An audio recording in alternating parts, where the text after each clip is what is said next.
Listening to these two governors, and I was a governor for a long time, tells me your approach is the right approach. You're working with the governors across this country and empowering them to open up as soon as they can safely.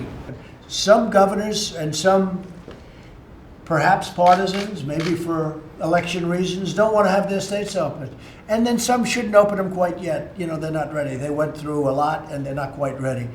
But no, we're opening our country. People want it open. The schools are going to be open. The president said he wants schools to reopen this fall. He thinks it's necessary for the economy to recover.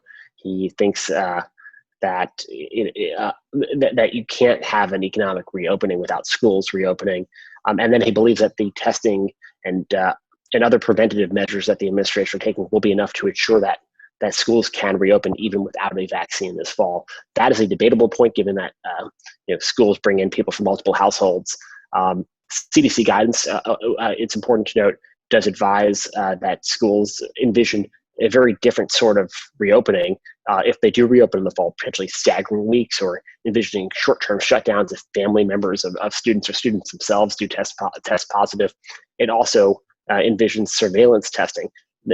Right now, there's not nearly enough of that in the United States to prepare for that sort of eventuality, or even envision that sort of scale of reopening.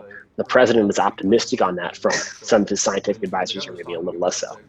That's sort of why we've seen a bit of changing in tone from the president and other members of the administration, because they're trying to sort of signal in terms of what they're saying and how they're saying it, that they don't think this is any longer in the same sense of urgency or emergency that it was 2 months ago.